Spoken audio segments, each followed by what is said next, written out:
요한계시록 12장에 기록된 이 말씀을 통해서 하나님께서 주시는 은혜를 우리가 함께 나누기를 원합니다. 여러분, 이 요한계시록 12장부터 요한계시록 14장까지 말씀은 이 전체가 한 단락으로 기록된 삽입 구절입니다.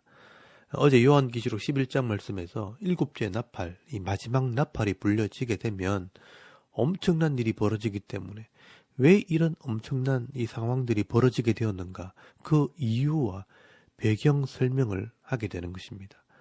요한계시록 12장에서 14장까지 말씀에 왜 이런 설명이 필요한가 하면, 요한계시록 11장에서 이 마지막 일곱째 나팔이 불려지게 되면 창세기서부터 종말까지 하나님께서 계획하셨던 이 구원의 계획이 끝이 나고 이제 마지막 심판이 임하는 때가 되었기 때문에 그 상황들을 설명하게 되는 것입니다.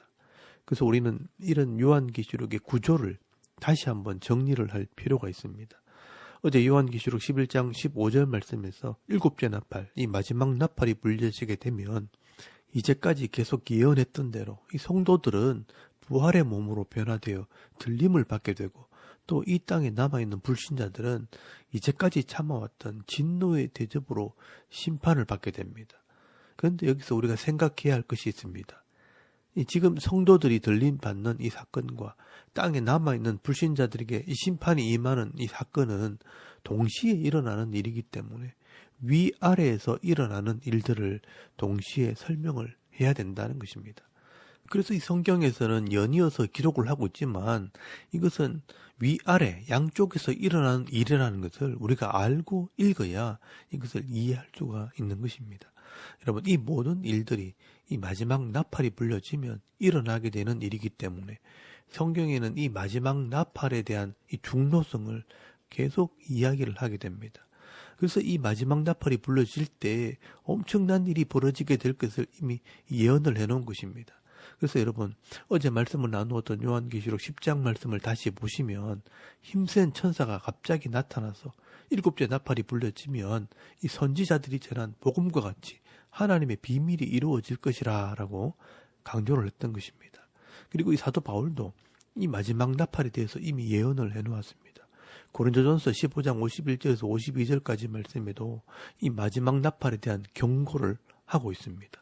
우리 다시 한번 찾아보시기 바랍니다. 거기 보시면, 보라, 내가 너희에게 비밀을 말하노니 우리가 다 잠잘 것이 아니요 마지막 나팔에 순식간에 호련히 다 변화되리니 나팔 소리가 나며 죽은 자들이 썩지 아니할 것으로 다시 살아나고 우리도 변화되리라 라고 말씀을 하고 있습니다. 우리가 요한계시록에 나오는 이 일곱째 나팔을 모르면 이 바울이 말하는 이 마지막 나팔이 뭔지도 잘 모르는 것입니다. 그러나 우리가 요한계시록에 나오는 이 일곱째 나팔이 마지막 나팔이라는 것을 알고 이 말씀을 보게 되면 이때 무슨 일이 일어나는지를 우리가 알게 되어지는 것입니다. 여러분, 이 마지막 나팔이 불려지게 될 때 이 땅에 있는 모든 역사는 종결이 되고 모든 자연의 법칙도 끝이 나는 것입니다. 그래서 이 죽은 자들이 먼저 일어나 변화되고 또 당시 살아남아 있는 성도들도 다 호련히 변화가 되어서 영원히 사는 몸으로 변화가 되어진다는 것입니다. 여러분, 이것을 우리는 부활이라고 말하는 것입니다. 그래서 제가 성경에서 말하는 이 부활이라는 것은 단순히 죽은 자가 살아나는 그런 부활이 아니라 이 시대적인 변화입니다. 모든 사람이 영원히 사는 몸으로 바뀌는 그런 시대가 시작된다는 것입니다. 그래서 데살로니가전서 4장 14절에서 17절까지 말씀에도 보시면 여기에 대한 부연 설명을 하고 있습니다. 우리가 예수께서 죽으셨다가 다시 살아나심을 믿을진데 이와 같이 예수 안에서 자는 자들도 하나님이 그와 함께 데리고 오시리라. 우리가 주의 말씀으로 너희에게 이것을 말하노니 주께서 강림하실 때까지 우리 살아남아 있는 자도 자는 자보다 이 죽은 자보다 결코 앞서지 못하리라. 주께서 호령과 천사장의 소리와 하나님의 나팔 소리로, 이 마지막 나팔 소리로 친히 하늘로부터 강림하시리니 그리스도 안에서 죽은 자들이 먼저 일어나고 그 후에 우리 살아남은 자들도 그들과 함께 구름 속으로 끌어올려 공중에서 주를 영접하게 하시리니 그리하여 우리가 항상 주와 함께 있으리라 라고 말씀을 합니다. 여러분, 이 바울의 말을 종합해 보면 이 마지막 나팔, 이 7째 나팔이 불려지면 예수를 믿고 죽은 자들은 영원히 살 수 있는 몸으로 변화가 되어지는 것입니다. 그리고 살아남아 있는 성도들도 이 부활의 몸이 되어서 공중에서 주를 영접하게 될 것이라 라고 말씀하고 있는 것입니다. 우리는 이것을 휴거라고 말을 합니다. 이 성도들은 다 이 부활의 몸, 영원히 사는 몸으로 변화가 되어진다는 것입니다. 그래서 요한계시록 11장 15절 말씀에 7째 나팔이 불려지게 되면 이 땅에서는 놀라운 일들이 일어나게 됩니다. 예수를 믿고 죽은 자들과 땅에 있는 성도들이 부활의 몸을 가지고 들림을 받아 공중에서 주님을 만나는 일이 벌어지게 되는 것입니다. 그리고 이 땅에 남아있는 불신자들에게는요, 이제 마지막 재앙, 진노의 대접이 쏟아지는 것입니다. 그 내용이 요한계시록 16장에 자세히 기록이 되어 있는 것입니다. 그래서 이런 놀라운 일이 벌어지는 것에 대한 이유를 설명하게 되는데, 그게 바로 요한계시록 12장에서 14장까지 삽입구절로 설명이 되어지는 것입니다. 왜 이런 일이 벌어지게 되었는지를 압축된 역사를 통해 설명을 하게 되는 것입니다.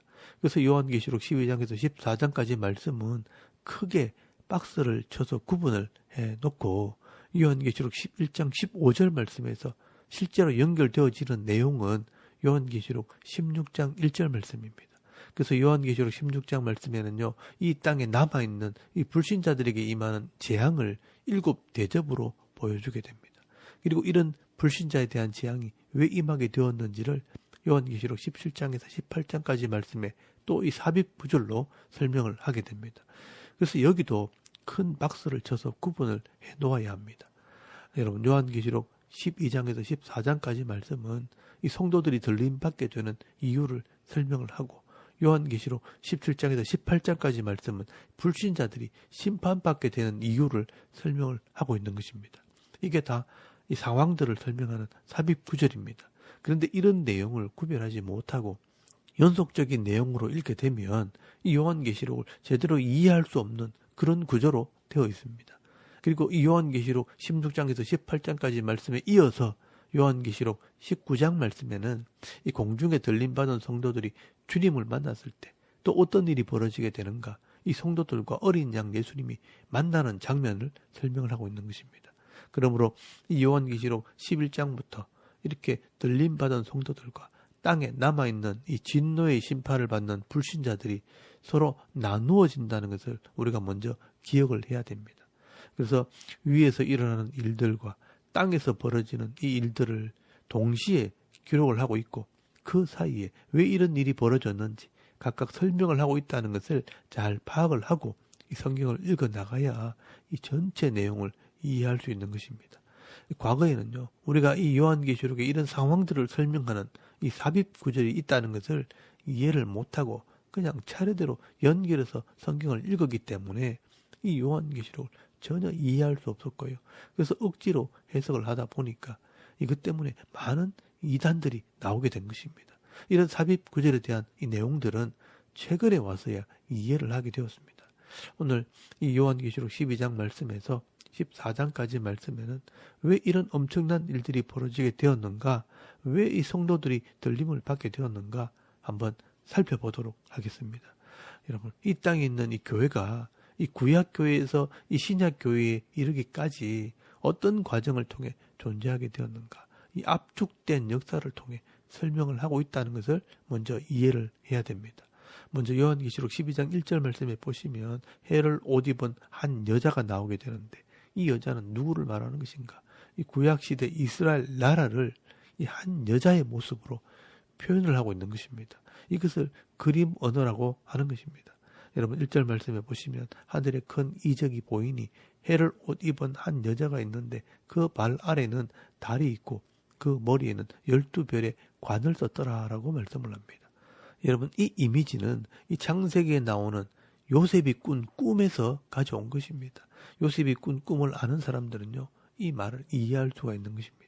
요셉이 형의 곡식단이 절을 하는 꿈을 꾸고 해와 달과 11별이 자기에게 절하는 꿈을 꾸게 되는데, 이 이미지를 가지고 이스라엘이라는 나라를 설명을 하고 있는 것입니다.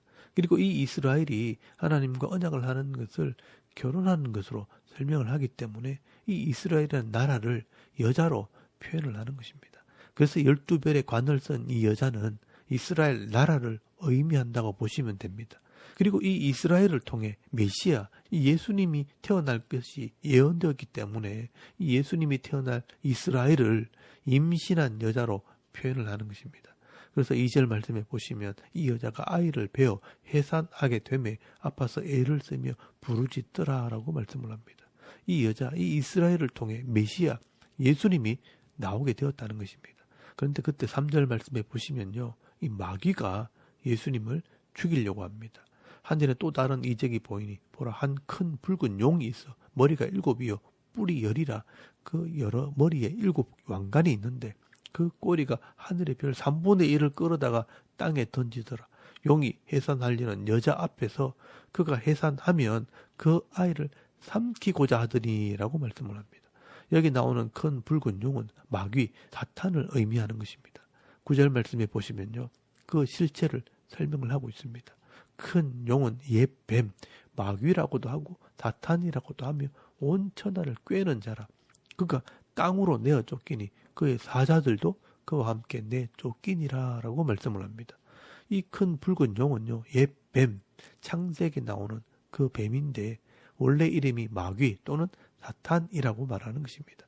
그런데 이 마귀가 그의 사자들과 함께 내어 쫓겼다라고 말하는데 이 사자들은 복수로 표현이 되어 있기 때문에 마귀의 명령을 따라 일하는 귀신들을 말하는 것입니다. 이 마귀가 아담과 하와를 유혹해서 하나님과의 언약을 어기고 범죄함으로 죽는 존재가 되게 한 것입니다. 그래서 그 죄 때문에 인간이 죽음에 이르게 되었고 죄의 고통 속에 사는 존재가 된 것입니다. 그리고 이 여자의 후손을 통해 메시아가 나오면 이 죄 문제를 해결하고 이 사탄의 머리를 상하게 한다고 했기 때문에 이 마귀가 구약에 예언된 이 메시아를 죽이려고 하는 것입니다. 그래서 4절 말씀에 보시면 그 꼬리가 하늘의 별 3분의 1을 끌어다가 땅에 던지더라. 용이 해산하려는 여자 앞에서 그가 해산하면 그 아이를, 이 메시아를 삼키려고 하더니 여자가 아들을 낳으니 이는 장자 철장으로 만국을 다스릴 남자라. 그 아이를 하나님 앞과 그 보좌 앞으로 올려가더라 라고 말씀을 합니다. 여기 여자가 낳은 아들이 바로 메시아이신 예수 그리스도를 말합니다. 그래서 4절 말씀에 보시면요, 장차 철장으로 만국을 다스릴 남자라고 말씀하는 것은 시편 2편 9절 말씀에 예언된 말씀을 가지고 이 메시아를 설명하는 것입니다. 그러므로 역사 속에 보면 예수님이요, 이 땅에 태어날 때 헤롯이 예수님을 죽이려고 했다는 겁니다. 이 일이 바로 마귀와 악한 영들이 한 일입니다. 그러나 예수님께서는요, 이 3년 동안 사역하시면서 이 하나님 나라의 말씀을 가르치고 십자가와 부활의 사명을 감당하시고 하늘로 승천하신 것입니다. 그때 예수님께서 십자가로 이 죄 문제를 해결하시고 부활하심으로 영생의 길을 열어놓은 것입니다. 이때 이 사탄의 머리는 이미 박살이 났고 천사들을 통해 땅으로 내어 쫓겨서 이제 마지막 심판 때까지 성도들을 미혹하는 그런 존재로 남게 되었다는 것입니다. 그 상황을 설명한 것이 7절에서 8절까지 말씀입니다. 하늘에 전쟁이 있으니 미가엘과 그의 사자들이 용과 더불어 싸울세. 용과 그의 사자들도 싸우나 이기지 못하여 다시 하늘에서 그들이 있을 곳을 얻지 못한지라. 큰 용이 내쫓기니 옛뱀 곧 마귀라고도 하고 사탄이라고도 하며 온 천하를 꿰는 자라. 그가 땅으로 내쫓기니라 라고 설명을 하고 있습니다. 이때 이런 상황을 이 천사들이 노래한 것이 10절에서 12절까지 말씀입니다. 여러분, 이 용이 하늘의 천사들과 싸워도 이기지 못하고 땅으로 내쫓겼는데 이 땅에서도 이 순교자들을 이기지 못했다라고 노래를 합니다. 여러분, 10절 말씀에 보시면 하늘에서 천사들은 이 승리의 찬송가를 부르게 됩니다. 이제 우리 하나님의 구원과 능력과 나라와 또 그의 그리스도의 권세가 나타났으니 우리 형제들을 참소하던 자, 곧 우리 하나님 앞에서 밤낮 참소하던 자가 쫓겨났고라고 노래를 합니다. 그리고 11절 말씀에는요, 이 순교자들이 마귀를 이겼다라고 노래합니다. 또 우리 형제들이 어린 양의 피와 자기들의 정언하는 말씀으로써 그를 이겼으니 그들은 죽기까지 자기들의 생명을 아끼지 아니하여도다라고 노래를 합니다. 자기 생명을 아끼지 않는 이런 순교자들도 마귀를 이겼습니다. 무엇으로 이겼는가 보니까 어린 양의 피와 정언하는 말씀으로 이겼다라고 말씀을 합니다. 여러분, 이것이 마귀를 이기는 비결입니다. 마귀가 우리를 죄로 유혹할 때 십자가를 의지함으로 회개할 때 죄를 이길 수 있고요. 말씀으로 대적할 때 죄를 짓지 않는 삶을 살아감으로 승리하는 삶을 살게 되는 것입니다. 그래서 이 마귀는 이제 땅으로 내어 쫓겨서 이 남자, 이 메시아를 낳은 여자, 이 땅의 교회를 핍박하게 되는 것입니다. 여러분 13절 말씀에 보시면 용이 자기가 땅으로 내어 쫓긴 것을 보고 남자를 낳은 여자를 박해하는지라라고 말씀을 합니다. 여기 남자를 낳은 여자는 메시아가 나온 신약 교회를 말하는 것입니다. 이제 마지막 시대는 이 교회가 마귀에게 핍박을 받게 된다는 것입니다. 그러나 이런 마지막 시대에 교회가 핍박을 받지만 염려하지 않아도 되는 것은 하나님께서 이 교회와 함께 하시고 능력을 베풀어 주시는 것입니다. 그래서 14절 말씀에 보시면 그 여자가 큰 독수리의 두 날개를 받아 광야 자기 곳으로 날아가 거기서 그 뱀의 낯을 피하여 한 때와 두 때와 반 때를 양육받음에라고 말씀을 하는 겁니다. 이 독수리의 두 날개는 출애굽기 19장 4절 말씀에 나오는 이스라엘 백성들을 애굽에서 구원했던 그 그림입니다. 이스라엘 백성들을 구원하시고 지켜주시듯이 하나님께서 신약의 교회와 이 성도들을 지키신다는 것입니다. 그리고 이 한때, 둔때, 반때는 이 마지막 시대, 이 3년 반 동안 유대인들이 고난을 받는 그런 기간이 있지만 하나님께서 지키신다는 것입니다. 이때는 앞에서 말씀을 나누었던 것처럼 이 두 증인의 사역을 통해 이 유대인들이 돌아오는 그런 기간이기도 합니다. 그래서 이 3년 반이라는 기간도 이 다니엘서 9장 27절 말씀에 이미 다 예언을 해놓은 겁니다. 그리고 15절 말씀에 구약의 이미지를 가지고 이 성도들이 핍박을 받는 모습을 설명을 하게 됩니다. 이 뱀이 입을 벌려 물을 강같이 토하여 떠내려가게 하려고 하지만 하나님께서는 땅이 입을 열어 강물을 삼키게 함으로 이 교회를 보호하신다는 것입니다. 그리고 17절 말씀에 중요한 것은 이 여자의 남은 자손, 이 남은 자손이 누구냐? 바로 교회를 통해 나오게 될 이 성도들을 말하는 것입니다. 오늘 저와 여러분을 말하는 것입니다. 이 용, 이 마귀가 이제 이 성도들과 마지막 때에 싸우려고 하는 것입니다. 그래서 17절 말씀에 용이 여자에게 분노하여 돌아가서 그 여자의 남은 자손, 곧 하나님의 계명을 지키며 예수의 증거를 가진 자들과 더불어 싸우려고 바다 모래 위에 서 있더라라고 말씀을 합니다. 여러분, 이 마지막 시대, 이 마귀가 이 세상을 따라가지 않고 하나님의 계명을 지키고 예수의 증거를 가진 자들, 이 성도들과 이 싸움을 하게 된다라고 말씀을 합니다. 오늘 저와 여러분의 이 싸움이 여기 있는 것입니다. 그러나 이 구약에서 이 신약교회를 거쳐 마지막 종말까지 하나님께서 이미 자기 백성들을 구원할 계획을 가지고 계시고 또 우리를 지키실 것을 말씀하고 있습니다. 우리가 이런 역사를 통해 하나님의 구원 계획을 깨닫고 이 하나님 말씀이 그대로 이루어지고 있다는 이 믿음을 가지게 된다면 이 말씀의 능력으로 영적인 싸움에서 이길 수 있습니다. 그러므로 바울은 에베소서 6장 말씀에서 영적으로 무장할 것을 권면하면서 진리의 띠를 띠고 의의 흉패를 붙이고 구원의 투구를 쓰고 복음의 신을 신고 믿음의 방패를 들고 성령의 검, 곧 이 하나님 말씀으로 마귀를 대적하라라고 말씀하고 있는 것입니다. 그리고 요한계시록 13장 말씀에서는요, 이 마귀와 교회가 어떤 모습으로 영적인 싸움을 싸우는가, 영적인 전쟁의 모습을 설명을 하고 있습니다. 이 말씀은 다음 시간에 말씀을 드리도록 하겠습니다. 여러분, 오늘 요한계시록 12장 말씀에는요, 이 압축된 역사를 통해 하나님께서 이 죄인들을 구원할 계획을 세우셨고 또 이 메시아를 통해 죄의 문제를 해결함으로 자기 백성을 구원하실 것을 말씀하고 있습니다. 그러나 우리의 이 대적 마귀는요, 이 귀신들을 이용해서 우리가 이 사실을 알지 못하도록 미혹하기도 하고 때로는 핍박하면서 이 멸망의 길을 가도록 영적인 싸움을 하게 된다는 것도 우리에게 알려주고 있습니다. 오늘 우리가 이 하나님 말씀을 통해 하나님의 이 구원의 계획을 밝히 깨닫고 말씀대로 믿고 순종하게 될 때 하나님께서 우리에게 주시는 이 하나님 나라의 복을 잃어버리지 않게 될 것입니다. 그러므로 오늘도 우리가 영적으로 깨어있어 하나님의 백성으로서의 삶을 믿음으로 살아가는 믿음 있는 성도들이 다 되실 수 있기를 바랍니다. 그래서 바울은요, 이 종말에 대한 이야기를 할 때 좀 깨어있으라라고 말씀을 하는 것입니다. 데살로니가전서 5장 4절에서 8절까지 말씀해 보시면 형제들아 너희는 어둠에 있지 아니하며 그 날이 도둑같이 너에게 임하지 못하리니 너는 다 빛의 아들이요 낮의 아들이라. 우리가 밤이나 어둠에 속하지 아니하나니 그러므로 우리는 다른 이들과 같이 자지 말고 오직 깨어 정신을 차리라. 자는 자들은 밤에 자고 취하는 자들은 밤에 취하되 우리는 낮에 속하였으니 정신을 차리고 믿음과 사랑의 호심경을 붙이고 구원의 소망의 투구를 쓰자라고 말씀을 합니다. 여기 보시면 사도 바울은요, 이 성도들에게 좀 깨어 있으라. 너희는 세상 사람들처럼 어둠에 속하지 않았기 때문에 자지 말고 깨어 있으라라고 말씀을 합니다. 여러분이 깨어 있다는 것이 무엇입니까?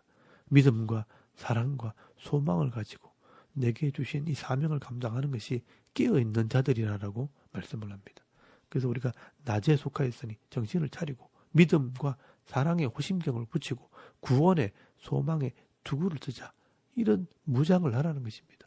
예수를 믿는 믿음과 하나님 말씀을 가지고 실천하는 이 사랑의 삶과 그리고 천국을 소망하는 이런 소망을 가지고 믿음으로 살아가는 것이 깨어있는 것이라고 말씀하는 것입니다.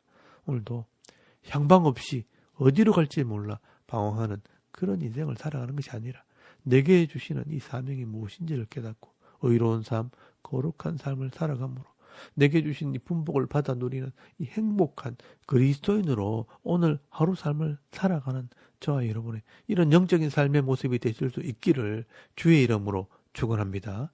아멘. 우리 잠깐 기도드리겠습니다. 오늘도 승리하게 하시는 주님을 바라보며 내게 주어진 오늘 하루 일에 최선을 다하는 거룩한 성도가 되게 하옵소서. 나라 일꾼들을 위해서 섬기는 교회와 우리 가정과 자녀들을 위해 기도하시고요. 또 개인의 기도 제목을 따라 기도하고 오늘 하루 삶을 또 시작할 수 있길 바랍니다. 다 같이 우리 하나님께 한번 기도드리겠습니다. 살아계신 하나님, 오늘 참 감사합니다. 오늘도 이 아침에 우리 하나님을 예배해